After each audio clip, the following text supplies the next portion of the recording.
Hello, I'm Stephen Wilson, and I'm here to talk about my compilation that I put together, that I've curated, which is called Intrigue, which has the subtitle Stephen Wilson Presents Progressive Sounds in UK Alternative Music 1979 to 1989. Now, my idea for this really was, well, first of all, I was invited by Demon, very graciously invited me to put together some kind of compilation for them. And my initial reaction was, there's nothing left, really, that hasn't been compiled endlessly already. So I kind of said no originally, but then I went for a walk one day and I suddenly started to think, you know what I've always wanted to do is to try and recontextualize how the progressive spirit, the kind of art rock spirit of the 70s carried on during the 80s. Because the 80s is when I grew up, and obviously the music I'm most associated with tends to be the music of the 70s, the progressive rock era, possibly rightly so, but it wasn't really the music I was listening to and discovering as a kid. I mean, I did discover that stuff, but I had to go back and find it. The music that was most prevalent during the time I was a teenager was so-called post-punk music. I mean, there was a lot of pop music as well, obviously, but the music I was most inspired by, the most creative music, the most ambitious music, was coming out of this kind of crucible of punk rock and post-punk music. And I think it's a great myth that music stopped being ambitious in the 80s. And this compilation is kind of an attempt to prove that, in a way, that there was still an awful lot of creativity and experimentation, and the kind of art rock progressive aesthetic was still very much alive and well in the 80s. So this compilation is an attempt to kind of, make my case, as it were, for that. And it's a lot of the music that I was buying and discovering as it came out during the decade. Although this compilation actually starts in 1979. But it is essentially, it's about the 80s. And these are the final editions of the compilation. I've not even seen these yet, so this is going to be a genuine unboxing video for me. So there are three formats to this compilation, which are the 4 CD set, the 7 LP vinyl box set, this version here, which is the vinyl equivalent, obviously, of the 4 CD version. And there's also a cut down 2 LP version as well, which has basically got a selection, obviously a selection of the tracks from the compilation, from the full-blown compilation. So, and it's been beautifully designed by my very good friend Carl Glover. He's done a wonderful job of kind of capturing, I think the kind of brief was to go for that kind of factory records, northern industrial kind of vibe. But he's managed to capture that in a very contemporary way. I don't think it looks old-fashioned. I think it looks very much 2023, but still it's clear that the reference is back to those classic Peter Saville factory sleeves. At least that's the way it strikes me. Well, we're about to find out what he's done inside as well with the design and the artwork. But maybe just before we look at the artwork, just a little bit more about my choice of track selection. So the criteria for me really was pieces of music which were reaching, stretching for something a little bit more ambitious than the regular pop form. And so we start with Wire, and we finish with the birth of what was called shoegazer music with a band called the Kitchens of Distinction, who I was a big fan of. But the compilation goes through right through the 80s, from sort of the very beginning of post-punk music with bands like XTC, Public Image, Magazine, through sort of what became known as new romantic music, and post-industrial music, and as I say, the beginning of shoegazer music, bands like Cocteau Twins, very epic, very ambitious, very lush, very produced music, very pompous music. And I use the word pompous in a very positive sense. I've always thought pretentiousness and pompousness and pomp are wonderful things. So we have some very pretentious bands on here. Bands like Japan with my old buddy Richard Barbieri in them. Artists like Gary Newman, very, very, well, as I say, very pretentious, but I use that word in the best possible sense of the word. I love these. I love pretension in music. I love people that reach for something greater and sometimes risk, falling flat on their face. But in this case, these are obviously artists that I think were very successful in terms of achieving their ambitions and their goals. So anyway, let's have a look. So first of all, let's have a look at the vinyl, because this is obviously the most elaborate version. So the 7 LP vinyl, I think 7 LPs, right? Yeah, 7 LPs comes in a kind of, I don't know what you call this, an open-ended slipcase. I'm looking at my record company guy here. For open-ended slipcase, is that what you would call it? And there's a print signed by me. Why am I signing a compilation of music that isn't mine?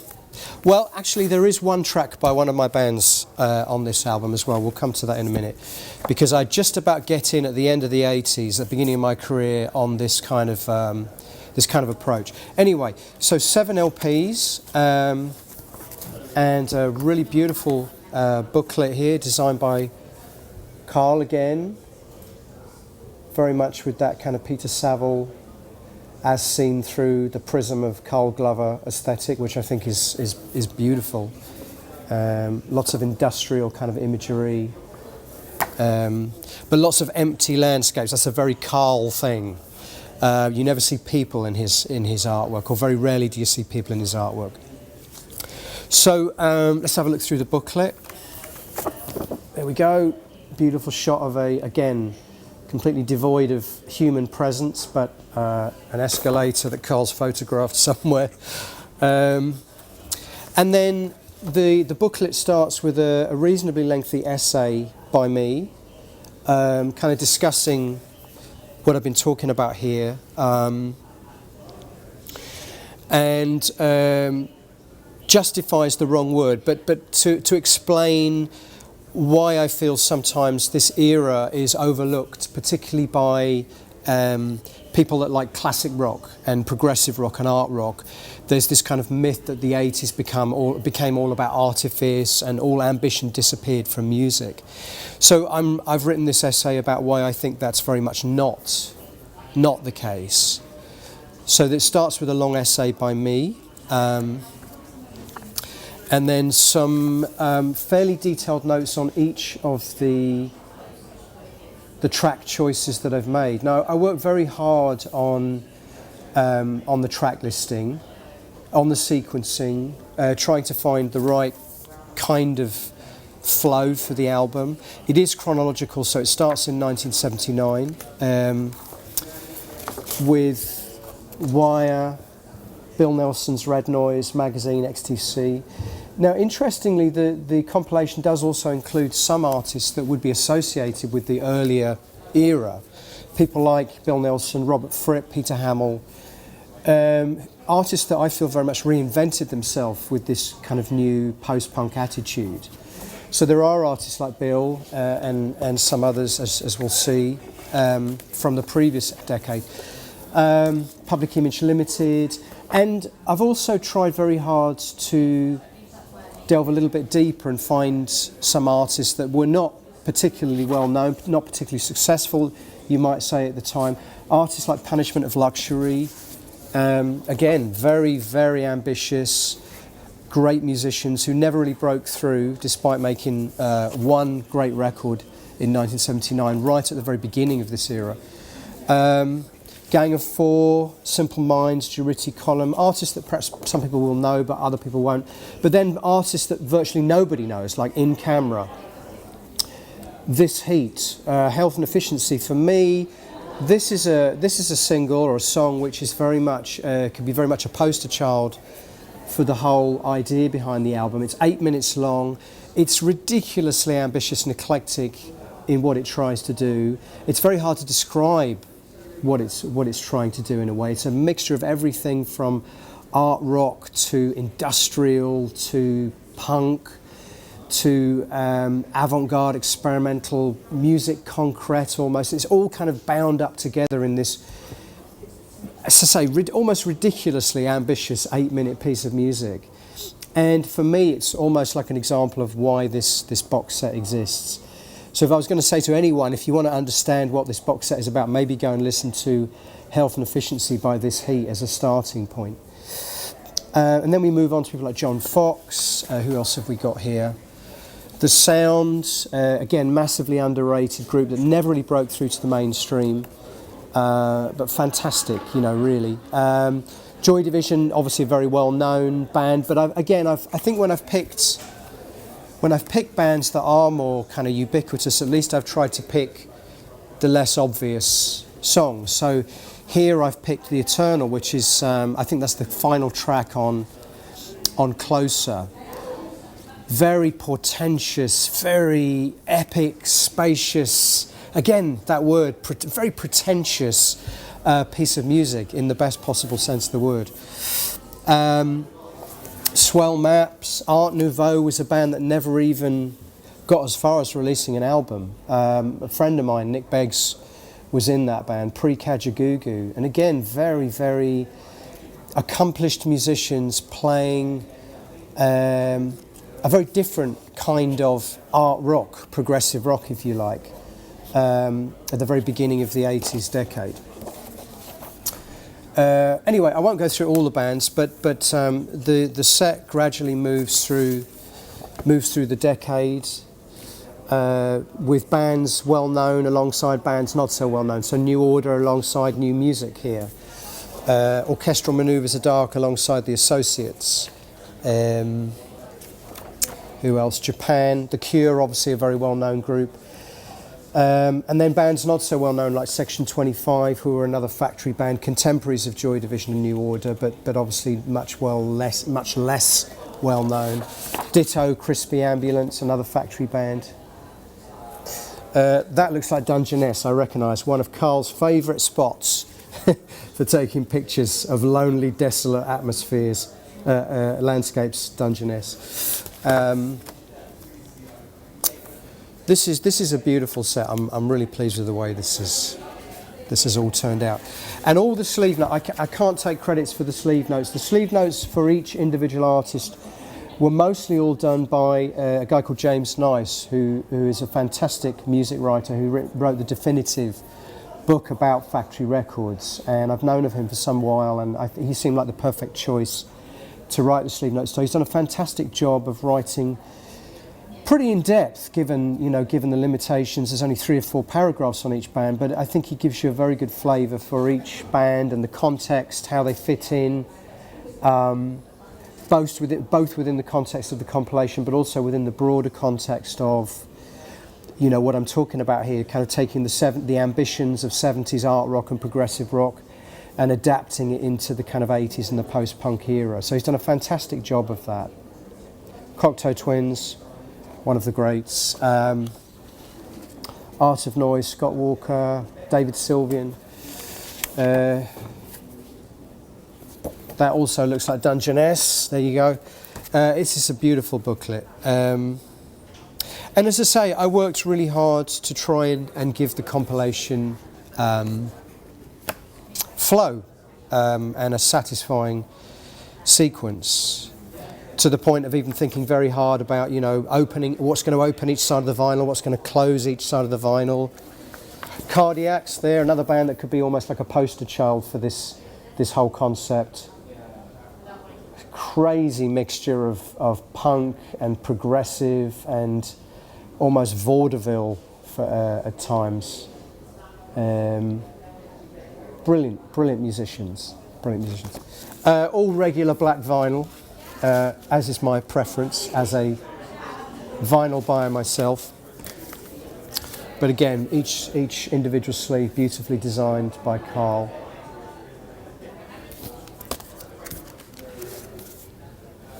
Here we go. Not a human being in sight in Carl's artwork. Lots of empty, proto-industrial landscape photography. That's an amazing, I don't know where that is, that's an amazing location, whatever it is. Somehow says, you know, winter of discontent, mid-80s winter, or early 80s winter of discontent, which of course is very much what the whole punk aesthetic grew out of in the first place. So that's the vinyl set. I'll leave that in a complete mess there for someone else to tidy up later. And this is the 4 CD equivalent, which includes everything that you've just seen in the vinyl set is somehow encapsulated in the cut down, in terms of size anyway, the cut down CD set. So we have the CDs housed in these little pockets at either end, and a very, very thick booklet with all of the artwork. Managed to get Kate Bush on the set as well. That was a real win. Wasn't expecting that. But to me, in a way, the set wouldn't have been complete without someone like Kate Bush, because she was completely about taking the kind of conceptual rock, progressive rock, art rock spirit into a whole new place in the 80s, particularly with her albums like The Dreaming and Hounds of Love. So was very, very happy when she said yes. And I was really pleased actually that so many people did say yes to this. And I think they kind of responded well to the idea and the concept. It wasn't just another sort of thrown together compilation. It's a very, I like to think it's a very well thought out, very strong kind of, you know, idea behind this compilation. So a lot of people that we kind of expected to say no, because they don't normally say yes, actually did say yes to this collection. So I'm very, very chuffed about that. So there we go. So there's the CD version. Again, all of the same artwork, but recontextualized for a CD book. And then we've got the 2 LP version. If this is too much for you, you just want to get a kind of taste or a feel for what I'm trying to say with this compilation, then we have the 2 LP vinyl set here, which also has a booklet with all of the detailed notes about the artist that I selected for the cut down version. And the criteria for the cut down version really was what, I guess in a way, what illustrates the concept the very best for me. So we do have This Heat track on here, we do have Cardiacs on here, we do have Dead Can Dance, Cocteau Twins, XTC, Magazine, Bill Nelson's Red Noise, Robert Fripp and the League of Gentlemen. So these for me are the kind of like, if somebody wanted to understand what I was trying to say here, these are kind of the tracks I would direct them to first and foremost. So those are the ones I selected for the still generous in terms of its playing time cut down version. And also I mentioned earlier that my own band No Man kind of got in at the very end of the 80s. The beginning of my professional career as a musician started right at the end of the 80s with my band No Man. So I've in a rather nepotistic way, you might say, or in a rather indulgent way, you might say, I've included a track by No Man from our very early years too, because we were very much influenced by, particularly people like Talk Talk, David Sylvian.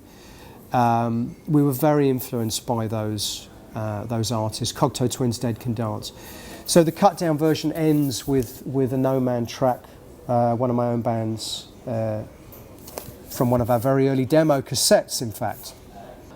One thing also might be interesting for some people to know is that some of the tracks on this compilation are my remixes. Now, I've been involved in doing remixes, specifically into spatial audio, 5.1 and Atmos, of a lot of classic albums over the last 10 years or so. And I've been very lucky over the last 10 years or so to remix some of these artists. So, so wherever possible, I've tried to pick my remixed version of the tracks. I guess just in a way to tie a little bit more into this is my curated set. So the XTC track is Complicated Game, is my 2014 remix. The Ultravox track, Astrodyne, is my remix, I think from around 2-3 years ago, of the opening track from their Vienna record. I think there's a couple more on here that are my remixes. There's a band called 12th Night on here, which is my remix. Some of these tracks are not the versions you may be familiar with, even if you do own all of these records in their original pressings, and I'm sure there are some people out there that do, myself included. Some of these versions are slightly alternate in the sense that they are the stereo remixes that I've done, for better or worse. In some cases, I think, in most cases, I feel like I did bring something new to the remixes, and they are quite faithful also in that sense. It's a beautiful thing. I'm really happy with this. I'm really happy to have been invited to do this. As I say, I was skeptical in the beginning whether there was anything that I wanted to